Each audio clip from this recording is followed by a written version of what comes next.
Selamat sore Bapak dan Ibu dosen Universitas Negeri Medan. Sore ini saya akan melakukan wawancara bersama dengan dosen Politeknik El Bajo Komodus, Pak Greg, untuk menanyakan penyebab masalah rendahnya prestasi belajar peserta didik. Mari ikuti saya. Terima kasih. Selamat malam Pak Reza. Selamat malam. Apa kabar? Baik-baik. Pak Reza, mohon maaf saya mengganggu waktunya Pak Reza malam ini. Aman. Pak, kali ini ada tugas dari kampus. Saya salah satu peserta yang lolos dari PPD dan sekarang sedang melakukan kuliah daring. Dan hari ini kami melakukan eksplorasi terkait penyebab masalah rendahnya prestasi pada siswa di SMK. Jadi menurut Pak Reza, pandangannya Pak Reza, apa yang menyebabkan prestasi belajar peserta didik ini rendah, khususnya di SMK di bidang perhotelan? Baik, terima kasih Pak Bakti sudah kasih kesempatan saya jadi salah satu responden. Kalau untuk bicara masalah ini rendahnya prestasi itu, menurut saya sih pasti tidak lepas dari kita sebagai tenaga pendidik. Begitu baik kalau di SMA, SMK berarti guru, kami di institusi perguruan tinggi berarti kami dosennya. Gitu. Jadi memang kuncinya kembali ke gurunya itu sendiri. Sehingga saat guru itu bisa menyampaikan materi yang akan disampaikan dengan baik, itu saya rasa siswa pun juga akan bisa menangkap. Gitu. Tetapi ini permasalahan yang mungkin apalagi kita di daerah sini, NTT khususnya Manggarai Barat, mungkin adalah dari sisi tenaga gurunya itu mungkin kita vokasi ini kita harus sangat dekat dengan industri. Gitu. Jadi mungkin ada guru yang memang belum punya background industri perhotelan, belum punya background di situ, maka harus bisa dikembangkan pengetahuan dan pengalaman di industrinya itu. Nah itu jadi akan sangat sulit apabila baik guru maupun dosen mengajarkan mata kuliah pelajaran-pelajaran di institusi yang vokasi itu kalau memang tanpa background. Kesulitannya di mana? Maksudnya itu saya juga ambil dari contohnya saya sendiri, bahwa dengan pengalaman saya di industri perhotelan itu saya bisa memberikan contoh dan gambaran yang memang dulu saya alami begitu. Nah itu yang memang jadi PR bagi sekolah untuk melihat dengan komposisi gurunya itu mana yang, apalagi guru-guru produktif guru-guru produktif yang di perhotelan mungkin yang spesifik ke housekeeping, front office dan sebagainya. Nah itu kalau memang guru-gurunya ini belum punya pengalaman background di bidang tersebut, maka menurut saya sekolah harus memilih langkah yang harus diambil, which is merekrut guru yang baru based on industri, ataupun guru-guru tersebut dikasih magang pelajaran sana. Jadi itu memang salah satu bentuk untuk tanggung jawab dari sekolah untuk memastikan bahwa memang guru itu betul-betul, jadi bahasa sederhananya tidak based on buku saja dia ada pengalaman. Karena saat dia mengajar itu nanti kan salah satu yang paling mengundang mahasiswa untuk proses berpikirnya, ini kognitifnya ini siswa itu adalah kayak critical thinking seperti itu. Jadi sesederhana misalkan kita harus bisa menciptakan sebuah studi kasus.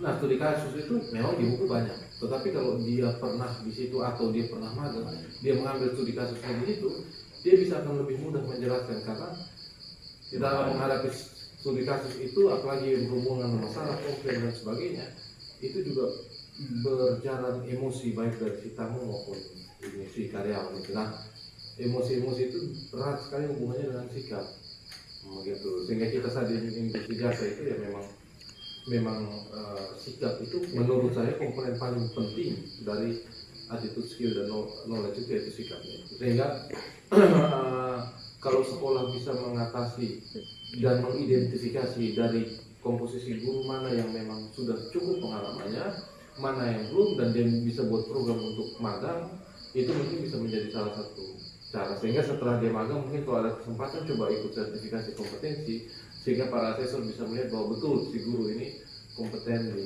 bidang itu sih. Itu kalau dari perspektif gurunya ya, begitu. Nah itu ya menurut saya kembali itu yang paling penting, karena siswa akan melihat dari gurunya itu sendiri. Baik, terima kasih Pak Reza. Ya. Selain faktor gurunya, mungkin menurut pandangan Pak Reza, faktor apa lagi yang kira-kira dapat mempengaruhi prestasi materi ini? Oke, dari selain guru, kalau kita lihat dari perspektif internal itu sekolahnya, maka kurikulum kan jelas sudah disusun ini link and match, itu hal yang pertama. Terus setelah link and match itu berarti kan dibutuhkan SDM, tadi kita bicara tentang guru. Nah yang ketiga itu mungkin faktor pentingnya itu juga adalah yang berhubungan dengan fasilitas pendukung dari ini sekolah itu sendiri. Nah kita di yang sekolah vokasi, terus guru-guru produktif, untuk mengajarkan itu kan kita butuh banyak yang praktek. Nah saat kita sudah merencanakan di perangkat pembelajaran, tapi kalau misalkan ternyata fasilitas praktek pendukung juga kurang atau bahkan tidak ada, ya akan semakin sulit saat siswa itu mencoba membayangkan semuanya base dari buku. Begitu. Jadi fasilitas pendukung itu menjadi sangat penting, sangat penting. Jadi itu seperti bekal mereka untuk nanti saat kita mau undang industri atau mengirimkan mereka untuk magang di sana, observasi dan sebagainya, minimal mereka dapat gambaran di kita. Nah, saya ambil contoh misalkan kalau mata pelajaran terkait housekeeping. Nah itu kan berarti kan dia minimal punya satu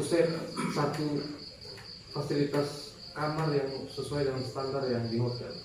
Jadi artinya sebisa mungkin anak-anak itu sudah mengetahui basic dari ini makeup room, karena dia sudah punya satu fasilitas, satu ruangan yang bisa dia praktikkan apa saja, sehingga saat dia turun ke hotel dia tinggal menyesuaikan dengan standar hotel itu, baik dari sisi beda bintang, beda kelas, pasti beda fasilitas kamar dan sebagainya. Nah itu jadi adjustment yang sudah kita siapkan, pengetahuan dan keterampilannya dia, adjustmentnya itu lebih kepada dengan yang ada di hotel, sehingga itu juga bisa menjadi gambaran mereka, oh nanti kalian akan seperti ini. Nah ini kalau dikaitkan dengan guru yang dia pernah magang, misalkan ambil contoh housekeeping, maka dia harus tahu housekeeping, dia harus bisa kasih tunjuk cara making bed, kan? Dia harus bisa cara menunjukkan cara ini prosedur ini makeup room, kenapa mesti ketuk pintu itu sampai 3 kali, mana yang harus dibersihkan duluan,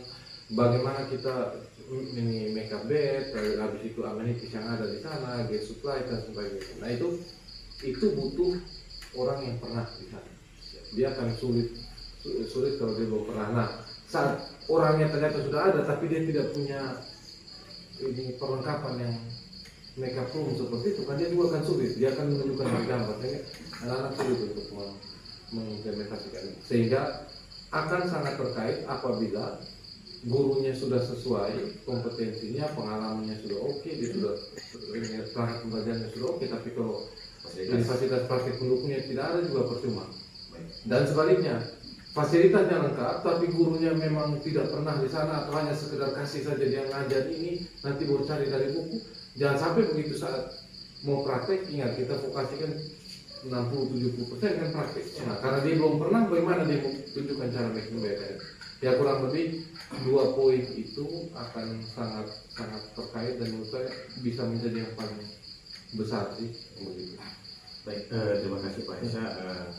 Serta di sini ada 2 poin yang disampaikan. Yang pertama dari sisi gurunya sendiri, yang mana guru itu harus memiliki pengalaman kerja di bisnis sendiri, mengingat SMK dalam sekolah vokasi harus punya pengalaman.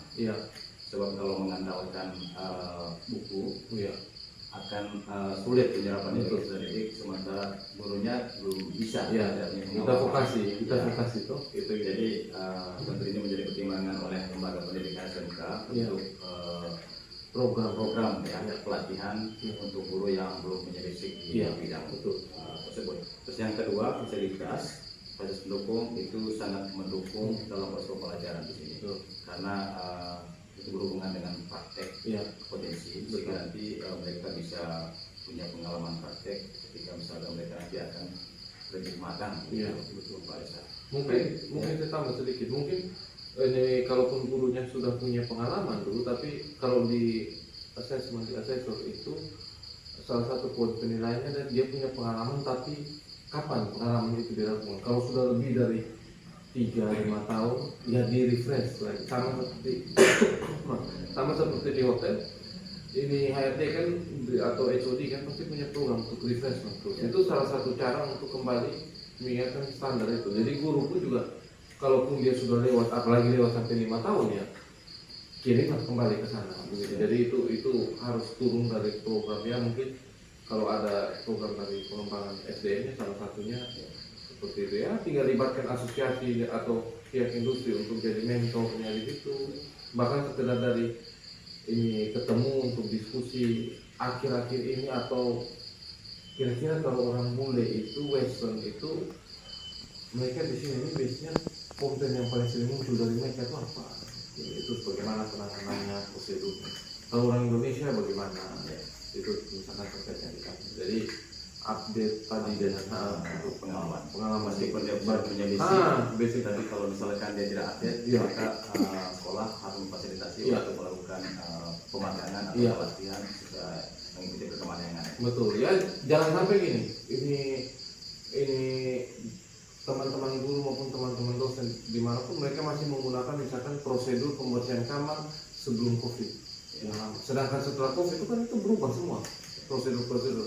Bahkan untuk menyambut tamu di restoran, di FO itu kan ada perubahan karena situasi. Ya itu pada saat itu kan dinamis, loh. Kita berkembang terus di situ. Jadi ya industri saja mereka update terus, apalagi kita yang memang belajar dari mereka. Jadi kita wajib untuk update walaupun kita sudah pernah.